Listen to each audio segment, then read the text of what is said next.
bienvenue sur notre chaîne. Nous publions des extraits vidéo pour vous aider à choisir celui qui vous plaît. Pour savoir comment télécharger ce livre audio gratuitement, ou un autre de votre choix, n'hésitez pas à cliquer sur les liens en description.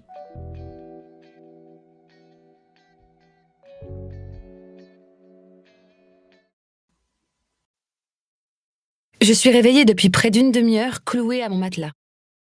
Aujourd'hui n'est pas une bonne journée. Je le sens au fond de mon estomac noué. Je crois que je vais glander sous ma couette à m'empiffrer de bonbons français que j'ai commandés sur Amazon. 3 semaines à patienter avant qu'on me les livre enfin hier. C'est le signe que je ne dois pas sortir de chez moi et sécher la fac. Debout, double maléfique! La voix de mon frère jumeau qui fait irruption dans ma chambre me provoque un grognement rauque. « Ne m'insulte pas !» il s'exclame. « J'ai rien dit !» Je sais reconnaître tes râles injuriants. Je suis sûre que c'est ancré en moi depuis les 9 mois qu'on a passés dans le ventre de maman. Ça résonne comme un lointain souvenir traumatisant. Justement, on a déjà partagé de longs moments de proximité. Pourquoi tu me laisserais pas tranquille maintenant? Parce que j'ai développé une dépendance à ta présence, pardi. Va-t'en, je dors. T'es réveillée? Faux, je suis somnambule. Si tu continues à me parler, tu risques de me tuer. Ferme-la et lève-toi, sinon on va arriver en retard. T'es déjà prêt, t'as qu'à partir devant. Primo, je vois d'ici que tu n'as pas l'intention de bouger tes fesses de ce pieu et je mets mon veto. Deuxio, je n'ai pas envie de marcher seule jusqu'au campus. Marcher tout court me casse les pieds dans tous les sens du terme. C'est une activité physique dangereuse. Un type est mort en marchant avant-hier. Warren Monroe, la flemme incarnée. Alors passe ton permis. Je lâche en bâillant. Pourquoi faire, puisque t'as le tien? Tu penses réellement que je te servirai de chauffeur toute ta vie? Évidemment. Bon, il faudrait déjà que t'acceptes de conduire à nouveau pour ça. Mais je ne perds pas espoir. Il me jauge avec cet air insupportable qui s'accentue à mesure que mon accident de voiture recule dans le calendrier. C'est le deal des jumeaux. Il poursuit sur un ton plus léger. On doit tout diviser par 2. Rappelle-moi ce que tu prends à ton compte. J'ai de l'humour pour 2, un corps de rêve pour 2, un pénis pour 2. J'ai pas besoin de pénis. Tu dis ça parce que t'en as jamais eu? Disparais au lieu de raconter n'importe quoi. Allez, Juliette, je ne sortirai pas de cette pièce tant que tu n'auras pas quitté ton lit. Je passerai la journée entière postée ici à te dévisager en mangeant les petites peaux de mes lèvres.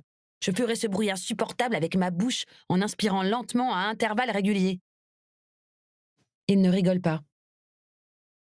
Oh, bon sang, ça va, je me lève. Je remue pour me défaire du drap qui s'enroule invariablement autour de moi chaque nuit. Il faut vraiment que je te filme quand tu dors pour comprendre comment tu parviens à te saucissonner comme ça. C'est surnaturel. Ricane mon frère. Je redouble d'efforts et réussis à extraire un genou qui envoie valdinguer quelque chose par terre. Je penche la tête sur le côté pour voir de quoi il s'agit avant de braquer des iris menaçants sur Warren. « Pas touche !» j'articule en tâchant de me libérer. « Pat !» Évidemment, il se rue sur mon bullet journal avec une expression victorieuse sur le visage. Toujours coincé dans mon drap, je me propulse au sol en espérant écraser mon carnet sous mon corps. Malheureusement, Warren l'attrape avant que j'y parvienne et je m'affale à plat ventre par terre pour rien. « C'est quoi ce bruit ?» s'inquiète notre frère aîné en apparaissant sur le pas de la porte. « Est-ce qu'une armoire est tombée ?»« C'est Juliette !» répond mon jumeau en donnant un coup de menton vers moi. « Comment est-ce qu'elle se débrouille pour s'entortiller comme ça ?»« Mystère !»« Et si tu me filais un coup de main au lieu de me regarder, Sonny ?» Je râle. « C'est son boulette que tu tiens ?» Il lance à Warren sans tenir compte de ma remarque. « Ouais, je l'ai interceptée avant qu'elle ne s'échoue dessus. »« Cool !»« Dana !» Je crie pour équilibrer les choses. « Dana !»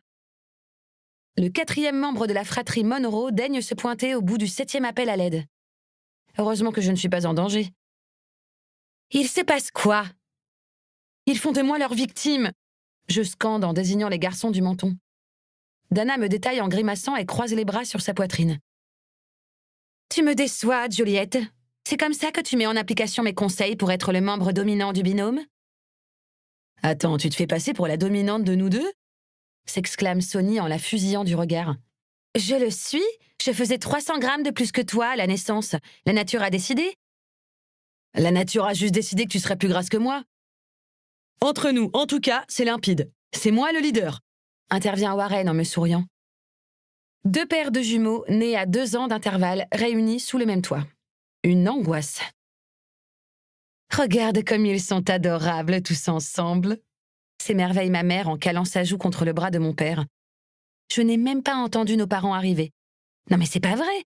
J'ai souhaité une journée tranquille et je me coltine une assemblée familiale dans ma chambre. C'est vous qui avez enroulé Juliette comme ça ? Les interroge notre père. Enfin quelqu'un qui se soucie de moi.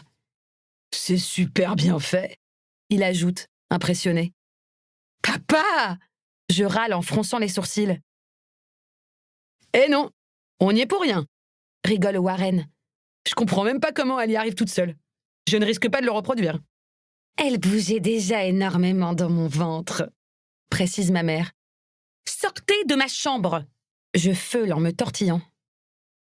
Le petit déjeuner est servi, dépêchez-vous avant d'être à la bourre, conclut papa en disparaissant dans le couloir, entraînant sa femme avec lui. Je parviens enfin à me dégager et saute sur mes pieds. Donne-moi ça, Warren. Je reviens à la charge en montrant mon bullet journal du doigt. Il fait mine de me le tendre, mais le ramène illico sous son nez et l'ouvre à la page du jour. Survivre au 2e semestre de fac. Il lit en arquant un sourcil. T'as rien trouvé de plus positif ? Chacun ses résolutions. Est-ce que je juge les tiennes ? Je t'ai entendu dire à maman que tu prévoyais de te mettre au sport. Nous savons pourtant tous que ça n'arrivera jamais. Et on se passe de te le faire remarquer. J'assène sur un timbre faussement moralisateur. Il m'adresse un coup d'œil désabusé et poursuit sa lecture. S'il n'y a aucun secret inavouable à l'intérieur, mes petites notes de nouvelle année ne le regardent pas.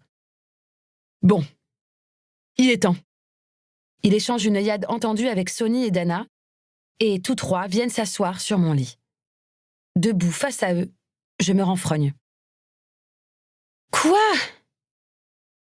Tu ne peux pas continuer comme ça, débute Warren. Ça dure depuis trop longtemps, enchaîne Sonny. On se fait du souci pour toi, termine Dana. Qu'est-ce qui vous prend ? Je souffle en me balançant d'un pied sur l'autre. C'est la première fois qu'il se comporte comme ça depuis... Je vais bien. Tu vas peut-être mieux, mais tu ne vas pas bien, réplique ma sœur. Ça fait 2 ans et je n'ai pas envie de reparler de ça. Je la coupe en durcissant le ton. D'accord. Alors parlons de toi. Vous êtes sérieux ? C'est le jour de la reprise. Il n'est pas encore 8 heures du matin et vous voulez qu'on parle de moi ?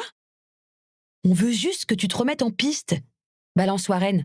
T'as aucune vie sociale. C'est faux, je me suis fait une amie. Ouais, Tori, une amie bizarre que tu ne fréquentes même pas en dehors du campus. Et puis ce n'est pas ce que j'ai en tête. Il faut que tu sortes avec un mec, précise Dana. Hein ?